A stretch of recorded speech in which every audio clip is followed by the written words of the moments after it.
అదరకొట్టే కారం రంగు రుచి ఆచి కారం పొడి. కాకినాడ జిల్లా తుని నియోజకవర్గం ఏదైతే గురుకుల పాఠశాల నుంచి ఒక మైనర్ బాలికని తీసుకుని వచ్చి ఒక 62 ఏళ్ల వృద్ధుడు అఘాయిత్యానికి పాల్పడ్డాడు. ఇదే తోటలో జరిగింది. ఈ తోటకి సంబంధించిన ఒక గుమస్తా ఆ విషయాన్నంతా కూడా చిత్రీకరించడంతో విషయం సోషల్ మీడియాలో వైరల్గా అయితే మారిన పరిస్థితి కనిపిస్తుంది. ఈ తోటలోనే ఆ అమ్మాయి పట్ల అసభ్యంగా ప్రవర్తిస్తూ అమ్మాయి పట్ల అఘాయిత్యానికి పాల్పడ్డాడంటూ కూడా చెప్తున్నాను. ఆ వీడియో కూడా మనం అందరూ కూడా చూసాం. దీనిపై ఇప్పటికే పోలీసులు ఫోక్సో చట్టం కింద కేసు నమోదు చేశారు.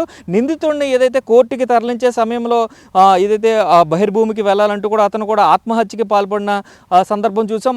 ఏదైతే ఆ నిందితుడు చేసిన ఘటనకి సంబంధించి ఆ పేటవారందరూ కూడా అతనికి దేహశుద్ధి చేసి పోలీస్ స్టేషన్లో అప్పగించిన దృశ్యాలన్నీ కూడా చూసాం. అయితే చూడొచ్చు మనం సుమారుగా ఆ గురుకుల పాఠశాలకి ఎంత లేదన్నా కూడా 10 కిలోమీటర్ల దూరం ఉంటుంది ఈ హంసవరం అనే ఈ గ్రామం. ఇక్కడికి తీసుకొచ్చి ఈ రోడ్లోంచే వచ్చారు. ఈ రోడ్లోంచి తీసుకొచ్చి ఏదైతే తన బైక్ని ఇక్కడ ఆపి ఇక్కడి నుంచి కూడా లోపలికి తీసుకువెళ్ళాడో ఆ లోపలికి తీసుకెళ్ళి ఆ నిర్మానుష ప్రాంతంలో ఏదైతే సపోటా తోటల మధ్యన ఉన్న నిర్మానుష ప్రాంతంలో అయితే అమ్మాయిపై అఘాయిత్యం చేసినట్లుగా కూడా మనకి చెప్తున్న పరిస్థితి కనిపిస్తుంది.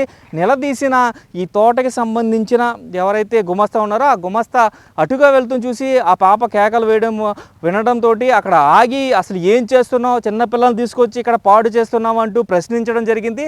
ఆ ప్రశ్నించిన వీడియోలో వైరల్గా అయితే కూడా మారిన పరిస్థితుల నేపథ్యంలో అయితే తనను ఏదైతే లీడర్ అని చెప్పుకుంటూ ఉన్నాడో ఆ లీడర్గా ఉన్న ఆ పేటలో ఉన్న కుర్రోళ్ళు మొత్తం అందరూ కూడా అతనికి దేహశుద్ధి చేశారు. కుటుంబ సభ్యులు కావచ్చు, అటు పక్కన ఉన్న యువత కావచ్చు, వారందరూ కూడా దేహశుద్ధి చేసి తుని రూరల్ పోలీస్ స్టేషన్కి అప్పగించిన పరిస్థితుల నేపథ్యంలోనే అతనిపై ఎఫ్ఐఆర్ కూడా రిజిస్టర్ అయింది. ఎఫ్ఐఆర్ రిజిస్టర్ అయిన అనంతరం కూడా అతన్ని రిమాండ్కి తరలించే ప్రయత్నం చేశారు. రిమాండ్కి తరలించే ప్రయత్నం మెడికల్ కంప్లీట్ చేసుకున్న తర్వాత ఏదైతే మెజిస్ట్రేట్ దగ్గరికి తీసుకువెళ్ళే సమయంలో నేను బహిర్భూమికి వెళ్తానంటూ కూడా కోమటి చెరువు దగ్గర అతను బహిర్భూమికి వెళ్ళడానికి ప్రయత్నించాడని చెప్తున్నారు. ఆ సమయంలో ఎక్కువగా వర్షం పడడంతో పోలీసులు కూడా దూరంగా ఉన్నారని చెప్తున్నారు. అయితే ఇలాంటి ఘటనకి పాల్పడిన వ్యక్తి అతనే సిగ్గుపడ్డాడో లేదంటే మనస్తాపానికి గురయ్యాడో తెలియదు, కానీ ఆత్మహత్య చేసుకున్నాడు, ఆ చెరువులో దూకేశాడని కూడా చెప్తున్న పరిస్థితి కనిపిస్తుంది. అతని మృతదేహం కూడా లభించింది.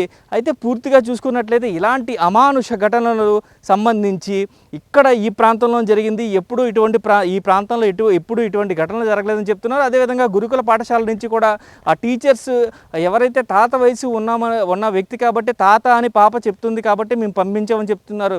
దీనిపై పూర్తి స్థాయి నివేదిక కావాలంటూ కూడా ఇకపై గురుకుల పాఠశాల కావచ్చు, సాంఘిక సంక్షేమ పాఠశాలలు కావచ్చు, హాస్టల్స్ కావచ్చు, దీనిపై పటిష్టమైన నిఘా ఉంచాలంటూ కూడా ఇప్పటికే విద్యాశాఖ మంత్రి లోకేష్ కూడా స్పందించిన పరిస్థితి కనిపించిన నేపథ్యంలో చూడొచ్చు మనం కంప్లీట్గా దీని మీద ఒక పర్యవేక్షణ ఉండాలి.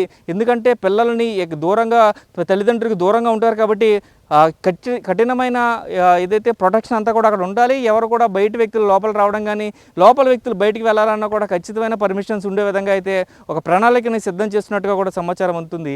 దీనిపైన ఏదేమైనప్పటికీ కూడా రాష్ట్ర ప్రభుత్వం కూడా స్పందించింది.